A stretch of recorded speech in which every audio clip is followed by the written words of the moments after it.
that's rude. And he was like, no, the actual meaning, translation of dipshit is loser, like sicko. And I was like, Oh no, that's like biggest facepalm you can imagine. It's didn't like, know. yeah.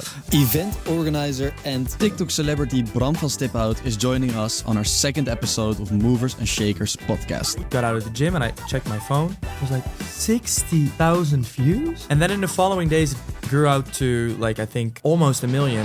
With 80,000 plus followers on TikTok, Dipshit is one of the most famous platforms in the Netherlands. But that kind of reach also comes with negativity. How do you navigate cancel culture? It wasn't a validation of the good work you did. It was really like hard to see that the thing you do with a lot of love and passion, you think you do the right thing, that it gets the negative touch. Bram van Stiphout is the founder of Dipshit Events, a unique brand that is immensely popular among the Gen Z generation.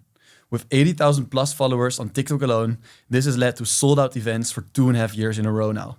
His favorite marketing campaigns, the biggest failures, and best tips and tricks, you'll learn all about it in the next 30 minutes, right here at Movers and Shakers podcast. Let's go. Bram, thank you so much for being here today. Yeah, definitely. Thanks for inviting me. How are you feeling? Quite good, actually. We're in the middle of a big change in the back scene of Dipshit, but that's very exciting as well. So it's in between all the chaos. Cool. I'm just here for 30 chill minutes. Exactly. Let's make it chill. Do you want to elaborate a bit also on the big changes? Something you can share already? Yes, definitely. Dipshit used to be focused on just club events, and on the side we did some festival hostings and bigger editions and our TikTok platform. But the main focus used to be club events in Amsterdam and Leiden later. But now I decided to switch it up a little and give everything the same amount of time and love that it deserves, so that the club event will only be 25% and all the other parts of Dipshit are being treated equal. So way more effort in TikTok, because that's our biggest platform, but doesn't get the love it deserves. And we're focusing on bigger events and festivals. So yeah. Exciting. Okay, whoa. Well, I would love to dive into that as well. But maybe let's first take one step back, because I would love to understand your journey and how everything started with Dipshit and how you actually came to where you are today. Yeah. Well, for me, it was everything started happening quite naturally when I moved to Amsterdam. I'm from Den Bosch myself, like a smaller village in the south of Holland. And when I moved to Amsterdam, I realized that I was in a place where I felt home and where I was like, hey, I was a kid that was never motivated. I hated doing sports. I hated going to school. No, I didn't hate it, but it wasn't my drive. I didn't have a drive when I lived at my hometown. But when I moved to Amsterdam, I met new people. I saw new fashion. There were clubs. There were crazy things I've never seen. And I was like, yeah, this matches my personality and this will help me develop my personality. And that immediately led to the point where I was like, okay, I'm studying here, but isn't there more than just studying and following the path that your parents usually schedule out for you? So that was when I decided to drop out of studying and start doing events. It's not that I woke up on a random night and was like, yeah, let's just do events. But I was doing modeling hosting jobs for Arts Ventura. And that was a scene with guys that were all very infiltrated in the event scene. So they all were promoter or DJ or had something to do with the nightlife. And that really triggered me and inspired me. And I like to hang out with all of those guys and meet the organizers of the events that I was visiting. And we had a nice connection, a nice bond. So for me, that was the easy step to level with them and show them that I was also a player in the game, even though I wasn't at that time. So then I got in touch with the people from Chicago Social Club, and that's where it all started. And I started working for them. And after a year, I was like, okay, let's just try to do my own event. And that's where Dipshit started. Super cool. Yeah. And then what did the journey look like? Like when you created Dipshit, like for example, how did you come up with the name? And then what was the first event? What was it like? Well, the funny thing was that so I used to be like a promoter. So my job for the Chicago Social Club was to get the right people to the right events. And I was like, yeah, if I can do it for them, I can do it for myself as well. But I was not 18 when I got up with that plan. I was like, I will never ever get the Thursday, Friday, or Saturday night because why? They're taken. Those are big players. Why would they give me that night? So I was like, okay. I just checked the other nights at the Chicago Social Club, and on Tuesday you had Tequila Tuesday. There were like 13 lost tourists with 13 tequilas each, and it was sad. It wasn't that great. And then I realized that there were students going out and partying, but not on a big scale. It was just some students went out on Tuesdays, and it worked. So I was like, okay, let's just focus on a Tuesday. If I can get 100 people together on a Tuesday, that's like 87 more than 13. So that should work. And then I was like, okay, you have to come up with a name. And I wanted it to be like easygoing, quirky, just funny. I was like, yeah, I have to do it in Dutch. Dinsdag dip. You know, the Tuesday, the dip you have on Tuesday after you use some stuff. Whatever. Then that's called the Dinsdag dip. I was like, that's shit. You know, it sucks. It's just shit. And I was like, Dinsdag dip shit. Dipshit. That's your dip shit. So I thought it was really funny. And I didn't know what the actual meaning of the word dipshit was. I thought I created the word myself. So then I pitched it to the owner of the Chicago Social Club, and they were excited about the concept. And like, he was like, are you sure you're going to name it Dipshit? I was like, yeah, definitely. He was like, you really sure? I was like, yeah. And then we were going for a couple of months, and yeah, like my idea of bringing 100 people together at the Chicago Social Bar, that worked. And then the owner got back to me and he was like, I'm still wondering, like, why would you name your event Sukkel? And I was like, that's rude of you to say. Yeah. He was like, no. Why did you name it Sukkel, like loser? I was like, why would you say that? That's rude. And he was like, no, the actual meaning, translation of dipshit is loser, like Sukkel. And I was like, oh no, that's like biggest facepalm you can imagine. It's like, yeah. So that was the moment that I realized that I named my event Loser instead of a word that I created by myself. So that was a really funny rookie mistake. And I thought it was the perfect example of the atmosphere that I wanted to create around Dipshit. It had to be organized chaos. That's the end goal, you know? The unique selling point. Yeah, it doesn't have to be very credible and like everything in Amsterdam has to be credible and cool and blah, blah, blah. No, we're just Dipshit. It's just fun. It's just easy going. Nice. So that was the story behind that. But the main focus was we wanted to bring 100 people to the bar in the Chicago Social Club. And we were like, okay, let's do that. And that worked. And our DJs brought some people and our friends brought some extra friends. And it was just fun. But like in a few months from fun, it became, oh, I want to go there. It's like really nice. It's really nice. And there were lines outside on the whole Leidse Square.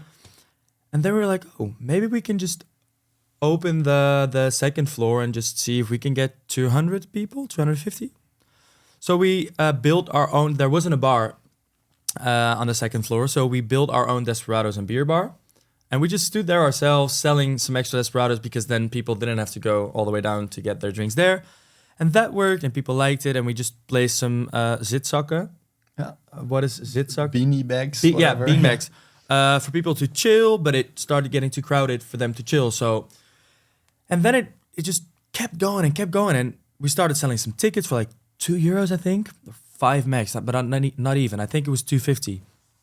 And people kept coming. Like, it was a constant flow of nice people and nice DJs, and everything just worked out. And we put a lot of like emotional effort in it. So we wanted to make everyone feel like we see that they're there.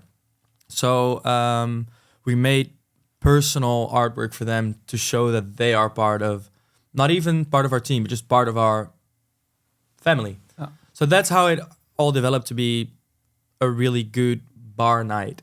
Nice. I love how you grow organically so much, where you just start off with this group of friends and it's like, okay, we can do the Tuesday night better than what is currently happening, but we're still going to keep it low key and then see where this takes us. And it keeps taking you up a level, up a level. Well, I was so young, I didn't know what to expect myself. So like I wasn't aware of the fact that we could create a club night in Amsterdam with our concept. That was never on a Tuesday. The plan. Yeah. It just grew into that.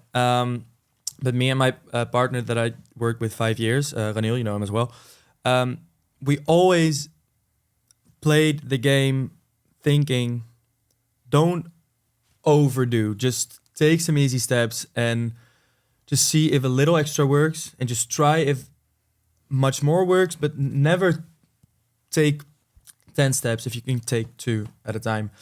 And then COVID happened. That was, I think everyone will say the same. COVID is such a weird. It's not even a time. It was just as if it didn't happen now, but as if the world stood still. There was nothing going on, and everyone tried really hard to keep their things going. But how can you keep a club event going without people being allowed to be together in one room? So like we did everything we could to get the people together. So from sit downs to outside on the terrace, we did everything. And that kept us going for 2.5 years, I think. But that sort of like created the fact that no one forgot about us. Because I think a lot of brands and events have been forgotten after COVID. But we were so young and fresh. We were like, okay, let's just get this thing going. And we hated it. I hated sitting on a terrace with 50 people and pretending to have fun while you're not even allowed to dance on your own event. So that was awful. But as soon as COVID was done, we were like, okay, let's just hope that if we bring back our old event with 250 people, that it will work. And the first fucking day that we did it, it was great. And it kept on going well. And then we decided to scale it up to the club area, and 250 people became 500 because we kept the second floors closed. And 500 worked for like once a month. We were like, okay, let's do the first Tuesday of the month, 500 people. And that was great. And it went so great that people didn't want us to do the bar editions anymore. So that's when we scaled up to 500 people every week. And then we went like full out 750 people every week. Super cool. And that sold out for, I think, 110 events in a row. That's crazy. That was crazy. Yeah. I think it will be fun to also touch upon the audience a bit. And our previous guest, who you already know, Ron Simpson, he had a very good question for you. So let's look into that. And I'm curious to see what you think of his question. Let's go. I really love what they do. I love his energy. He's such a cool guy. I would ask Bram, what is the one ingredient that Dipshit has for this new generation that is not a classic that the previous generations used? So what is that one secret trick, secret sauce, whatever, that only Gen Z gets? Okay, first, Ron, I fucking love you. He's like the OG event marketing guy in Amsterdam, so he's big credits to you. But to answer your question, what's the ingredient that makes Dipshit different from the previous generations? I think Gen Z, I think what we did, and that was also like not really thought through, but we started using social media as a way to not just target our audience, but really connect with them. So we started doing our TikTok platform by thinking like, okay, let's make content with our visitors for our visitors, and that blew up. But also on our Instagram page, we just always try to be in contact with our visitors by asking them what they like and what they want to see and who they like and what music they like, and we just managed to get all their input through Instagram stories and some formats we created, and we functioned as Cupid on our Instagram socials because we connected a picture of someone who asked, okay, can you match me with one of your visitors? And then put them together with a photo of one of our visitors, and then we would try to make it a love match on our Instagram story. So we were always connecting with the people. Oh, nice. Can you take me back to like your first viral marketing campaign on TikTok? Like, what did it look like? What was the feeling you got from it? How viral did it go? I remember that we filmed our first street interview. So it was just me standing with a microphone on our own event and just asking people in the line before they entered the club. Like, I think the first question was, who in the line would you fancy? And there was this guy, and like I started the question with, hey, naast wie sta ik? Hi, who am I with? But he didn't understand what I said. So he was like, naast wie sta ik? And I was like, yeah, naast wie sta ik? He was like, oh, Sam, hi. So that started off really funny. And then he just pointed at a girl, and he was like, oh yeah, I would fancy her. And she was like, oh, you're quite small, aren't you? And he was like, you know what they say. And that was it was so easy and so funny. And we just posted it, and it got like 800 views. And I was like, oh shit. I was like, okay, let's just try it again. It should do more than 800, right? So I just deleted that video, and I shortened it because it was a bit longer than that. And I shortened it, and I posted it again, and it went to 1.5 million. And I was like, I know I went to the gym just after I posted it, and it went to like 5,000 really fast. And I was like, okay, that's cool, that's nice. And I went to the gym, and I did like an 1.5 hour session, and I got out of the gym and I checked my phone. It was like 60,000 views. And then in the following days, it grew out to like, I think almost 1 million. And I was like, this is crazy. And everyone suddenly knew my face and knew the name Dipshit. And so we started posting more, and every video we posted reached over 100,000 views. Every single video, which was crazy because people didn't immediately realize that it was a club event, but they knew that it had something to do with nightlife, and they always see the name Dipshit. So if you target those people with a video of your event, then they're like, oh, wait, I remember, I recognize it. So that did a lot for us. Super cool, man. Nice. I want to continue to the next part of the podcast, which is about the dilemmas. Mm-hmm. So I'm going to give you 6 different dilemmas, and it's super important that you just choose one out of the 2. And then afterwards we can look into maybe some answers. Yeah. So the first dilemma is dance everywhere or sing everything? Sing everything. Instagram or TikTok? TikTok. Data-driven decisions or creative gut instinct? Creative gut instinct. Let's go. Prefer selling early bird tickets or late bird tickets? Early bird. Disco ball or confetti?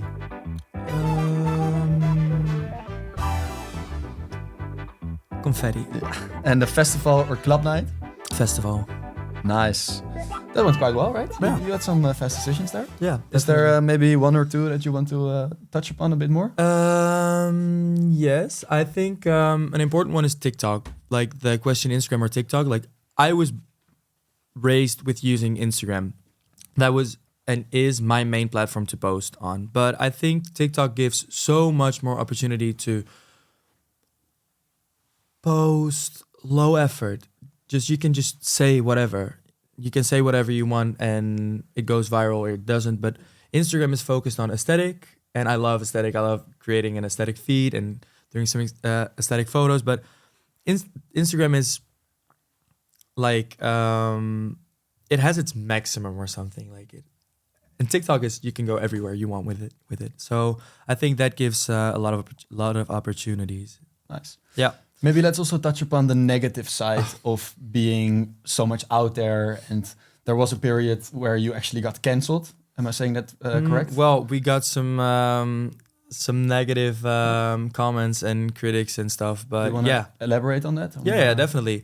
Like I said, TikTok is a platform where you can share everything you want and you can talk about everything, as long as it's safe, of course.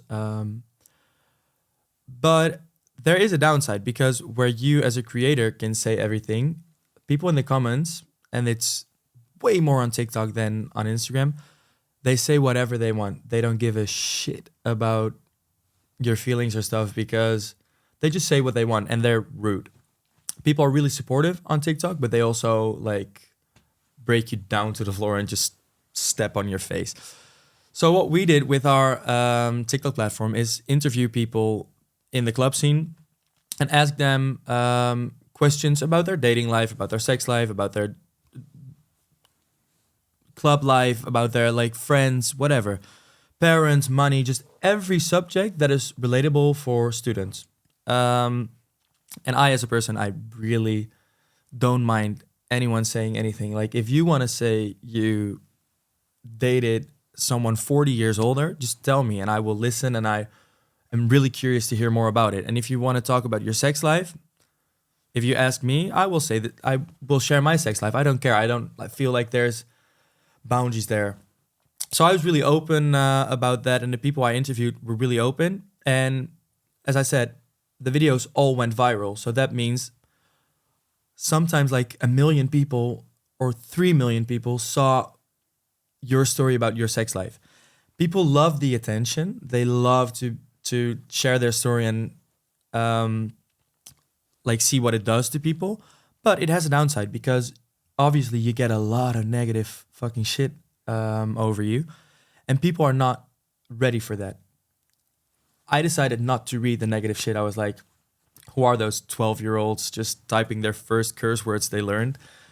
I don't read it, but the people in the video, of course they do.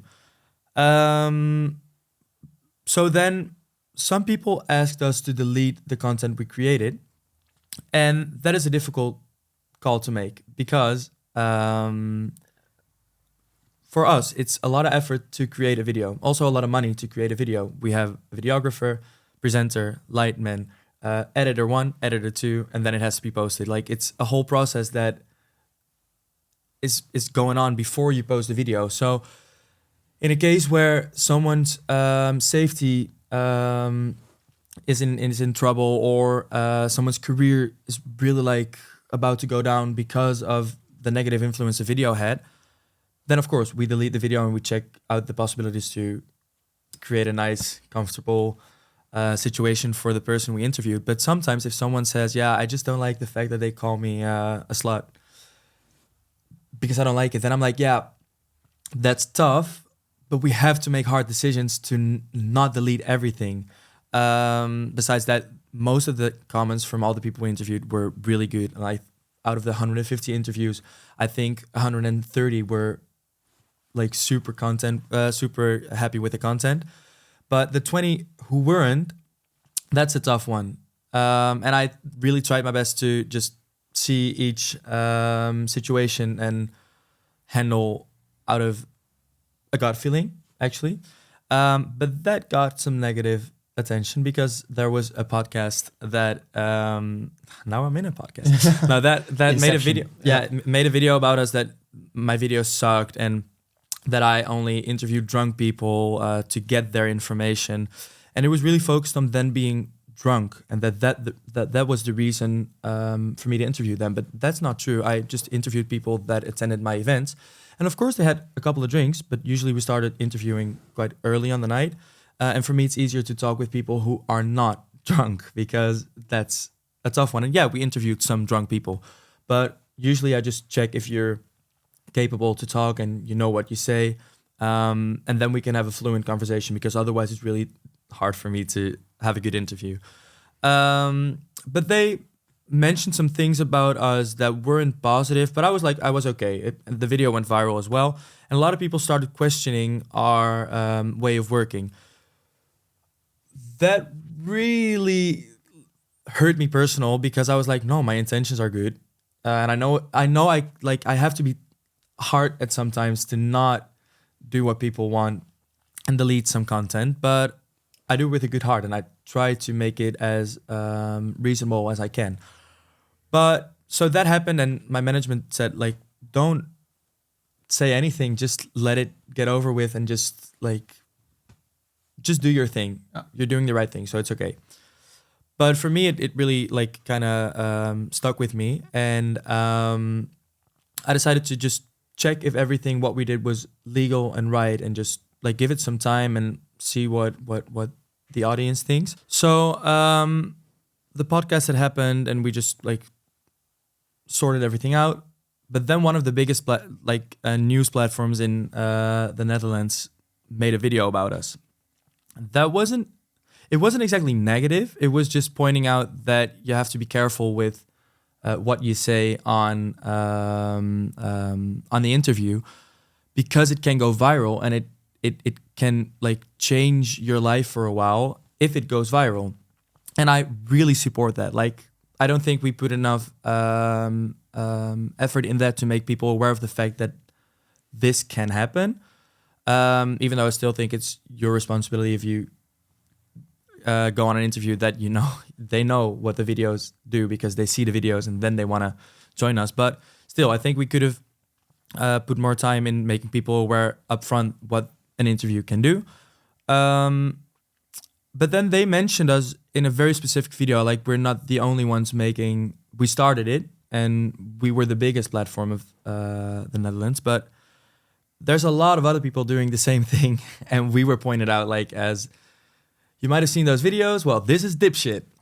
My face on there, and that did a lot for me. Like, it wasn't a validation of the good work you did. It was, it was really like hard to see that the thing you do with a lot of love and passion, and you think you do the right thing, that it gets the negative touch. And everyone, like, I'm very aware of the fact that, like, if I see some kids or people recognizing me, I'm like, oh, do you recognize me as the guy that does the nice interviews, or do you recognize me as the guy who lets drunk people sign a quitclaim, and like he's the bad guy?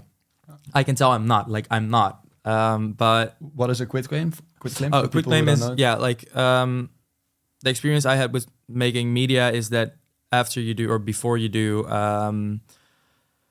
the recordings, you just sign a paper where you say, okay, it's okay to use the content you make of me, and it's your right to use it. And that's what we did, because that's the professional way of doing it, right?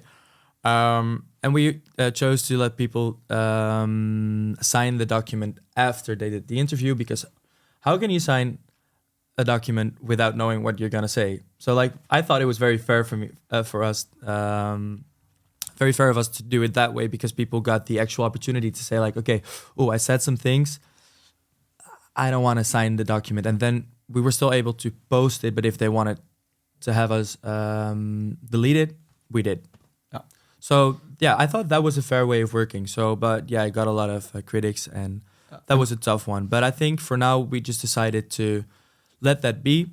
I think I look back at some really nice interviews and some really nice content, and a lot of people that I talk with, or people who recognize me, they're like, oh my God, you're fantastic, and the videos you make, they're great. Why don't you post them anymore? And then I'm like, I don't dive into it that deep, but that was the end of it. This is the end of an era. Yeah. And now we're gonna use all the followers we have and use the knowledge that we have now, and just create content that is relatable for students in a different way. Nice.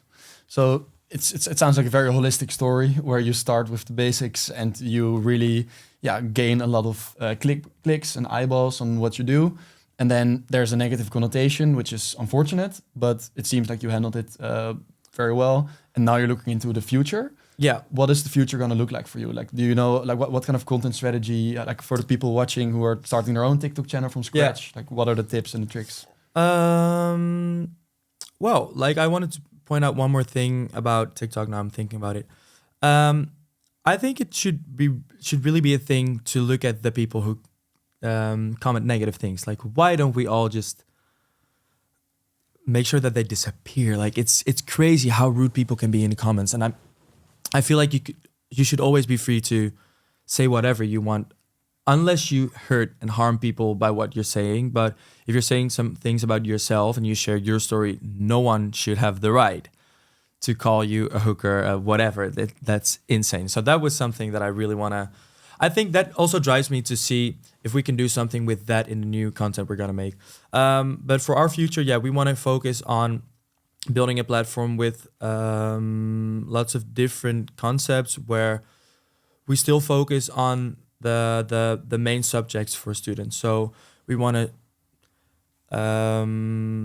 talk about the money situation for students, like, okay, what can they afford?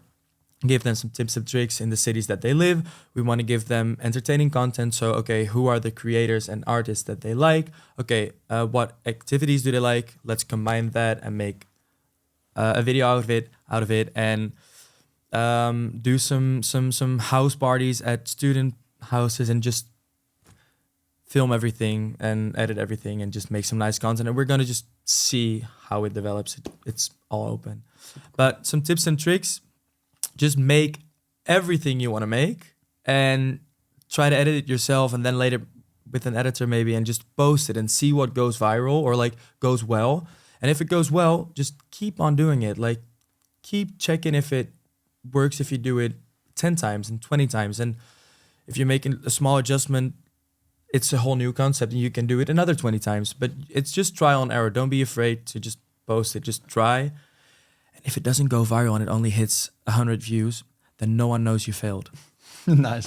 Do you feel like it's some sort of lottery, that you just buy a lottery ticket whenever you post, and you post 3 times a week, and then I think see if it blows up? Or I think all the first videos you upload are a ticket in a lottery. Like, you don't know if it's gonna work, if TikTok loves it, if the audience loves it, and then if it does, it's not fortune or luck. It's just go with it, stick to it, and just keep pushing it. And then it's just a strategy to keep doing it. Nice. Where's Dipshit in a year time? 4